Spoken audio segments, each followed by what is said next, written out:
Well, hello, everybody. This is Amelia Vogler, grounding and energy medicine specialist, and your host for the Energy Magazine exclusive interview series. And today I have two wonderful colleagues, guests with us today, Kristi Joy and Bonnie Thompson. Kristi and Bonnie are both very well established in the field of energy medicine, and they have been teaching their healing through the vagus nerve course since 2021. And today we're going to have them on and we're going to be discussing how to make peace with the energies of anxiety and overwhelm from a polyvagal perspective. So, Kristi and Bonnie, welcome, welcome. Thank Thank you. you.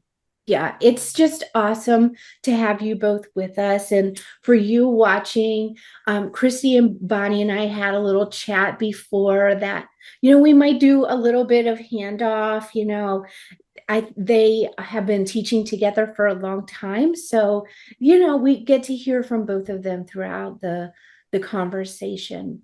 And I thought it might be nice to start with just a little bit of background around polyvagal. So I know that it was brought by Stephen Porges in the mid 90s, but I was thinking it would be useful for everyone to kind of hear just an overview. It's a big theory, but just an overview to allow us to kind of contextualize ourselves. And Bonnie, did you want to start with that? Yeah, Thank you. happy to. Yes, so Dr. Stephen Porges, this is his work. He's been doing research for, I think, over 40 years, actually. And he created this polyvagal theory, published that. And what it's about, polyvagal means, poly means many, vagal refers to the vagus nerve. So it's talking about the different branches of the vagus nerve, which is the longest nerve in the body.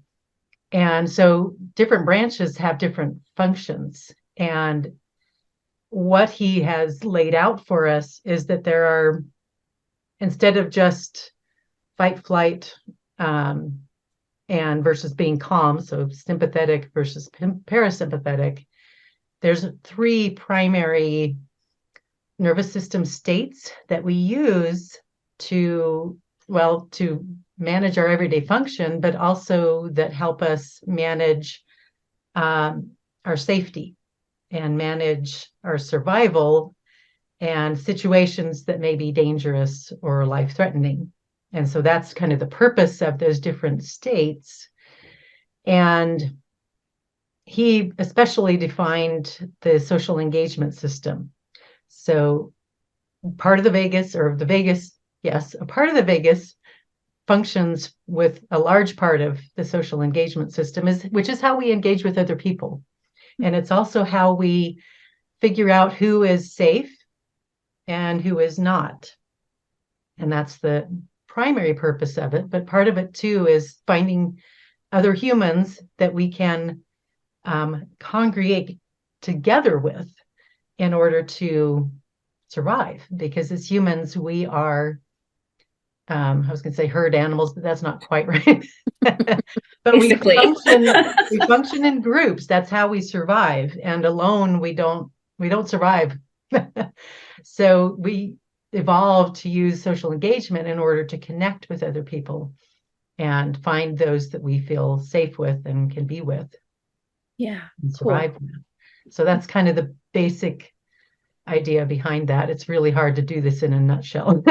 Yeah, I hear you. So, in terms of your lens, because you come from an energy medicine perspective, so what's the relationship between energy medicine and polyvagal? Like, how do you combine these two kind of families of inquiry about our wholeness and wellness?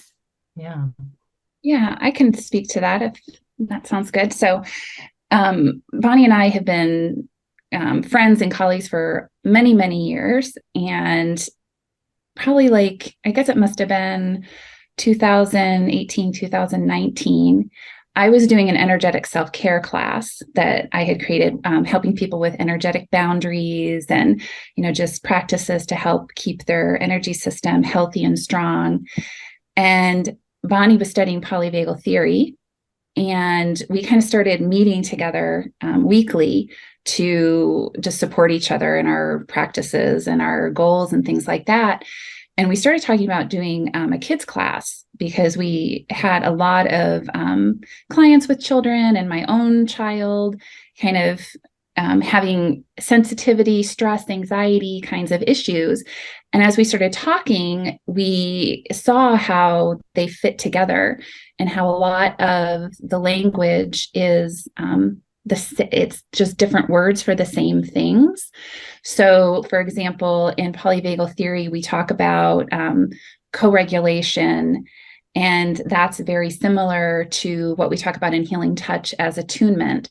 So as practitioners, we need to be grounded and centered when we go in, because we know our client, will attune with our client, and we need to be in a good place. And that's the same thing as co-regulation, but it's talking about it physiologically with the nervous system. And we also found a lot to explain trauma, which I know a lot of practitioners are met with their clients, and try to work with them and help them to heal that. And it has a lot to offer in that realm as well. So that's kind of how we got started, and we kind of went from there. Oh, Yeah. so Bonnie, do you have anything you want to add to that before I jump in? Just that the more we worked with this, the more we saw how things correlated with that. And so, discovering, working with clients, what anxiety feels like in the field, and and being able to recognize, okay, this is sympathetic energy, this is fight flight energy, and so being able to mirror what we understood from polyvagal theory and seeing that showing up in the energy field in specific ways, it's been really fascinating just seeing how that works so well together, the understanding of that. Right. And I think educating our clients has been the other huge piece of helping them to understand, because when you talk about it in these physiological, biological mechanisms that are happening that you're not choosing, and so that lets go of a lot of self-judgment and brings in compassion. And I found that people can understand it. Not everybody can understand the energetic language and perspective of it. It seems like more people can understand it when you talk about it in the survival systems, and this is your biology at work. Yeah, I love that frame of kind of relating us to our animal selves in some ways, and just kind of saying this is your background, this is from where you came. We're kind of hardwired in this way. Knowing that our audience is, coming in from that energetic perspective and being curious about that, Bonnie, you were saying, oh, I like to help my clients kind of understand what the energetics of anxiety kind of feel like, what that feels like, the feelings of fight, flight, or maybe a freeze. So could you speak to that a little bit? Like, what are those, like the energetic qualities of anxiety? Yeah. And that's something we go into in our course, by the way. And for me, what I experience in the field with anxiety, when someone's in that fight, flight, or anxiety state, I feel kind of this pulsing wah, wah, wah in the field. And it's interesting because understanding what I do now about how that's happening in the system, I'll have some clients who appear very calm, nothing apparently going on with them. And I get them on the table and I'm scanning and I'm like, I'm feeling anxiety energy here. They don't look anxious or act anxious, but I'm feeling that. And so I'll check in with them. Are you feeling a little anxious? and generally, yes. And I find too that those are the people that tend towards that dorsal vagal shutdown freeze state. That's kind of their default. When they feel stressed, they go there. Mhm. And so it's helpful to me to be able to understand what's going on, because we tend to hold that sympathetic energy in the system when we're in that shutdown state. So it's right there underneath. It's just being kind of held down by the vagal brake. And so I can help them understand, okay, so you've got some anxiety, kind of an undercurrent of anxiety that's just there. And on the outside, you appear perfectly calm, and people think you are, but there's probably something going on. So it opens the door to helping them understand their own physiology and what's going on. And it helps me as a practitioner to understand that I can see what's going on for them. And it's always curious to me when that shows up in the field. For everyone I've asked about that, when that's shown up, they're like, yeah, there is an undercurrent of anxiety there, like all the time. Thanks, And Bonnie. Yeah, Kristi, I was curious what you notice in your practice. yeah, it was very interesting as I began integrating this work with my energy work, noticing the patterns. So, with the fight, flight, sympathetic energy, I'll feel that staticky feeling that Bonnie talked about. And also, I tend to notice the field is more tight and contracted. So it's kind of like a pulled in kind of feeling. And if you do a chakra reading, they tend to be kind of all over the place. Like sometimes you'll see they're all, maybe they're all compromised, but they're all compromised the same way. And that's more typical of the dorsal shutdown phase. Whereas with the sympathetic energy, they're just kind of all over the place, and tends to be more energy up in the head. Both survival states, not surprisingly, not grounded, but they're just not grounded in a different way, where there's a ton of energy up here with the fight flight. With the dorsal shutdown, the field it might feel small, but it feels more diffuse. It's kind of depleted feeling, and it's more of a spacey feeling, like they're just not there, as opposed to being in their head. Yeah. So, I think that's so interesting. Both of you, thank you for kind of offering those snapshots. Do you find that people can access these states, often with clarity? Bonnie was saying, sometimes people can feel that anxiety, but they're not holding it. And so, do you think of them as like hidden states, or do you think of them as more apparent, or does it matter? Does it shift and change depending on the person? Well, it's also, yes, and it's a matter of degree. So, we talk about these as if they're really discrete things. Yeah. We're here or we're there or something like that, but it's really a spectrum.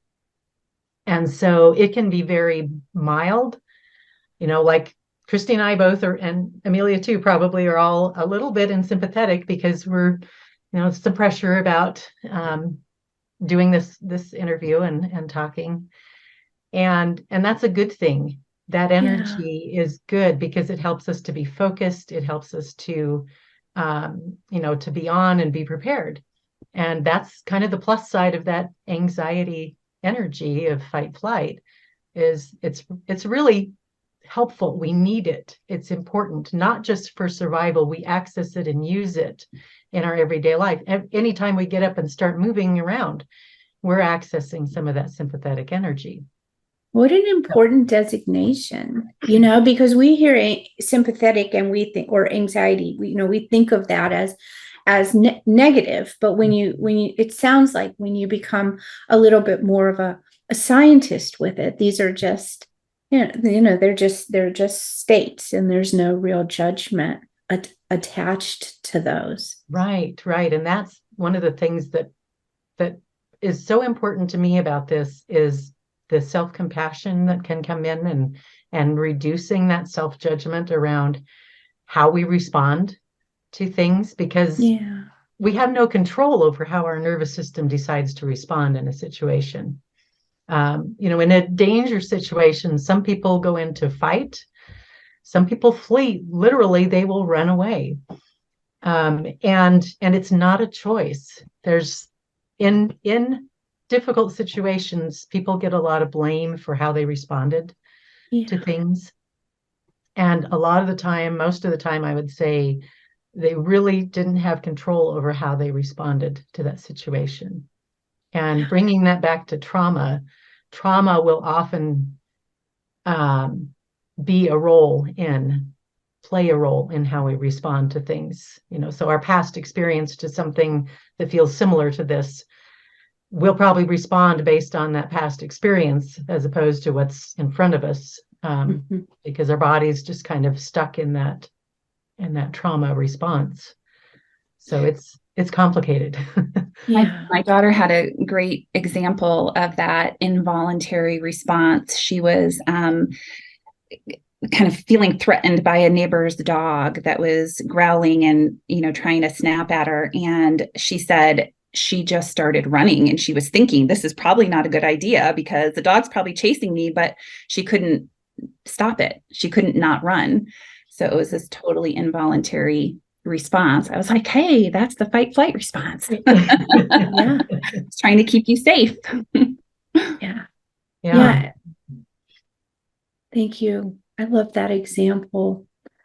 So it sounds like you've had experience, both kind of in clinical education, but also in real life, watching family members or clients really struggle with anxiety. And I think our first impulse is like, I have to push this away. Like, this isn't comfortable. Get it out. There's something wrong with me. And you've already kind of spoken to, no, well, actually, no, this isn't about something wrong with you. This is, something deeper and more regulatory inside of you. But in what types of ways do you help free them from that either the anxious patterns or the overlay of the relationship to them? Well, to quote Dr. Porges, safety is the treatment. So this is all about, part of the role of the social engagement system is to identify what's safe and what's not. And so that includes our sensory intake. So our visual, auditory, smell, all of those things, we're paying attention to what's around us. And so safety is what the nervous system is looking for, and cues of safety in particular. So objectively, right now, we can all say we're safe. There's no tiger in the room with any of us right now, right? But our nervous system may not be aware of that because we haven't been paying attention to what we can see or smell or hear, because we're focused in this conversation. So bringing in cues of safety, and that can be many things. We teach a practice of embodied scanning, which involves being focused with your body, paying attention to your body, because that's part of that being connected and aware, and then scanning visually the space around you. And there's some specifics around that are important. So we're not looking for danger. What we're looking for is what's here with me, and bringing in a felt sense of curiosity and playfulness with that. And those are ventral vagal social engagement characteristics, that playfulness and curiosity. And so using tools like that to teach our clients, and we've got at least 12 different things that we've developed or come up with, or found that we work with. And it's all about promoting a felt sense of safety in the nervous system.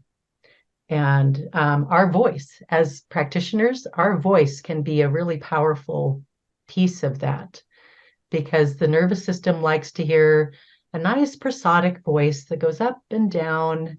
And and within a certain range, that and parent ease or mother ease, so the language that mothers use with infants, that our nervous system is built to calm to that sound. And so as practitioners, if we're conscious about how we're using our voice, that can help our clients to feel more safe. And, as energy medicine practitioners, we all know that creating safe space for our clients is a big part of them having a good experience with us. And now we understand why that is more important. It's so crucial to feeling safe and being able to access that social engagement ventral vagal state, which is where we actually do our healing. That's where we heal. That's where we regenerate. That's where our true rest and relaxation is. So what can we do to support a more felt sense of safety? That's the key. Yeah. Kristi, what about you in your practice? What are some of the tools that you've been kind of excited by with working with your clients? Yeah, you had asked earlier about if these states are kind of hidden. And so I just wanted to address that a little bit in my answer. So, yes, I mean, part of it is self-awareness and becoming aware of when we're moving into these different states. And, that's part of, kind of what we were talking about with the title of this, making peace with the energies of anxiety and overwhelm, because it's giving you information. So if you can kind of focus that to not be, like you said, how most of us are, what's wrong? Something's wrong with me. I shouldn't be feeling this way. It's more of an inquiry, like, okay, and now I can recognize these signs of this is what the fight flight state feels like in me, and I'm going into it. Why? What is making me feel threatened right now? And it might be something, maybe you have to deal with the insurance company, or you make a phone call, or maybe somebody around you is putting out cues of danger in some way, which, by the way, it doesn't necessarily mean danger as in life threat danger. This is all perceived. So even a family member that is feeling angry and irritable to our nervous system can feel like a threat. So it's really, observing, okay, what am I thinking about? What am I doing? What's happening in my surroundings? What is this anxiety telling me? And of course, it gets more complicated with trauma because, many times we'll have feelings that don't seem to have any basis in what's happening. It could be something, energy held in the system, or something that we can't even identify that's causing those feelings. And in those cases, it's holding that compassionate awareness for ourselves, right? Like, okay, this is where I am right now. And what can I do to process this energy? And, there's a lot of things, obviously, that you can do for that. Movement is one of them. But I would say that's one of the biggest things, is just that awareness. And then as healing touch practitioners or energy practitioners in general, usually when our clients are with us, by the end of the session, they're in some degree of ventral, social engagement, feeling safe, feeling connected. And so that's another wonderful thing, because that basically gives people an anchor and a pathway back to that. Because depending on somebody's history, they might not have experienced that very much at all. If their caregivers growing up couldn't access ventral, that safe and social, calm and centered, grounded state, then they're not going to learn. Their nervous system is not going to learn very well how to find it. Yeah. So if we can kind of make it explicit to our clients, this is, okay, right now, this is what that feels like. This is the ventral state. And then you have, every time you come back to it, you make that pathway more and more clear. But again, I want to emphasize that the other states aren't bad. They all serve their purpose in everyday life and in our survival. It only becomes a problem when we're in those states and we're stuck in them, or we're in them unnecessarily. They're serving no purpose. So we want that ease of movement as opposed to being stuck in one all the time. Yeah. I love that. I love that. I can appreciate the way our energy systems do create patterns, and so I hear what you're talking about is like, let's see if we can loosen up some of these patterns so that we can be a little more in the flow between them, like allowing them to gift us what gifts we need from being maybe a little more, reserved and not connected to the world, because there are times when we need to do that, to withdraw a little bit, just like there's times where we might need to turn the dial up a little bit on, come on, get some charge. It's Monday morning. Amelia, get out of bed. Let's do this. I think on Monday I would prefer to stay in bed a little longer. But I have known you both for, gosh, I don't know how many years, but more than one hand years. And I know that you've been teaching various topics in different classes on energy medicine. And I know it's a really important passion to you both and for you both. And I'd love to hear a little bit about why, what is it, the alchemy of these two topics and the alchemy of, you as a steward of this kind of new conversation in energy medicine. Like, what is this for you? Well, I can start. I think one of the things, there's a few things. One is that I feel like as healing practitioners, we're in such a great position to offer safety, for one thing. And I've recently been in the medical system as a patient quite a bit, which I never have before. And so I can really appreciate the uniqueness of what we offer. We don't really get that presence and safety in general as much in those kinds of settings. And so, you just think when your clients come to you, how many places do they experience that attention and presence and listening and sense of safety, and how healing it is? And I have found from my own experience is, as I've understood the importance of safety and the importance of educating people about it and how much that can improve their life and their self-compassion and improve my work. So that makes me really excited to share it with other practitioners, because I just feel like having this this knowledge, it's not even so much about changing what we do a lot. It's, we obviously have certain techniques that we teach, but it's really more of a lens to view it through and an understanding to offer people. And that's why I'm so excited about it. Yeah. And for me personally, I became obsessed with this when I first started learning about this, because it explained so much about my own experience, and because it explained what I was seeing with my clients. And, in energy medicine, we usually get clients after they've been in the medical system and things have failed for them. And they're looking for an alternate version. And so those are usually the people that are dealing with chronic illness and with trauma history or things like that are not well managed in mainstream medicine.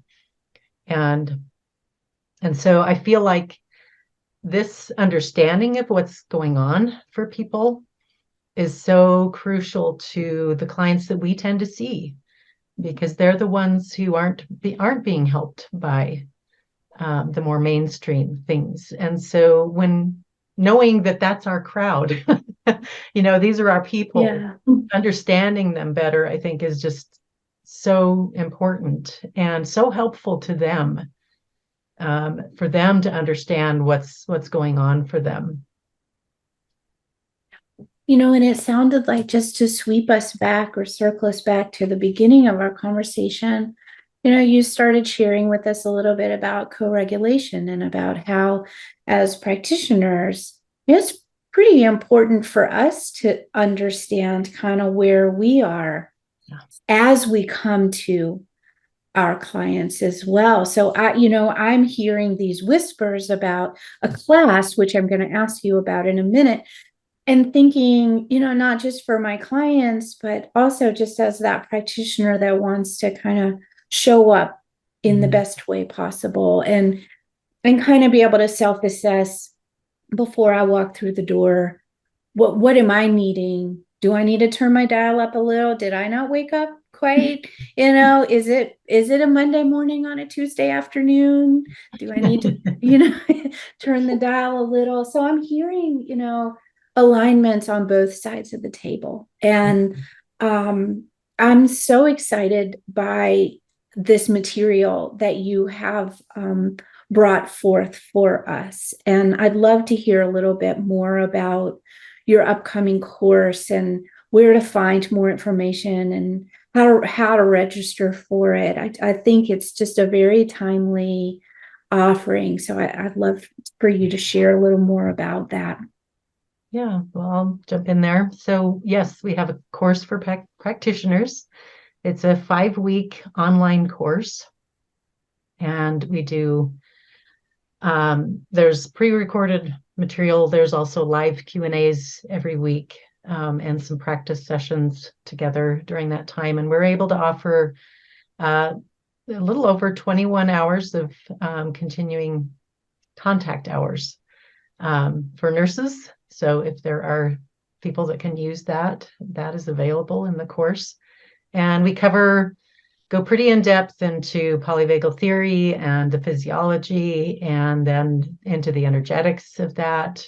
We spend a full week on trauma, and also get into things like the ACE study, the Adverse Childhood Experiences study, which is hugely important. And they can, one thing I wanted to say about that, because it takes time to really understand this. It's like a paradigm shift. And so one of the things that we've done is, when those who sign up for the course can return and repeat, no charge. So there's ongoing access to that for those. And we've had people repeat Many 5 times. So anyway, that's, if you're interested, you can go to our website, which is healingthroughthevagusnerve.com. Vagus is VAGUS. And our course is going to be starting March 22nd. And anything else I'm forgetting about that, Kristi? No, just there's lots of information about the course, and the register button is all right on that page. So I think it's beautiful. Thank you so much, Kristi and Bonnie. Is there anything else that's coming to mind or heart before we close? I just want to throw one more thing out there. Because talked about making peace with the energies of anxiety and overwhelm. And I liked what you said earlier, Amelia, about, sometimes we do need to draw back into ourselves, or maybe we need, looking at the overwhelm part of it, sometimes that is the message, right? We need to kind of cocoon and, be less sensory input, and sometimes we're stuck there, and we need to connect with somebody and help bring us out of that, or go for a little walk. So it's just that kind of self-awareness, and seeing it as giving you information about what it is you need. What do you need right now? Yeah. And being in the cocoon, we can also have our chakras open and flowing there. So I think it's like it's about how do we know ourselves grounded in these various states. Mm-hmm. And there's such nuance there. So I look forward to studying with you and exploring some of these nuances and learning some new ways to, help myself become a better practitioner, if you will. So, ladies, thank you so much. And everybody listening, we'll have Kristi and Bonnie's information below and a link to their website about their course. And I'm just so grateful for the conversation. Thank you so much. No, thank you, Amelia. It's been wonderful.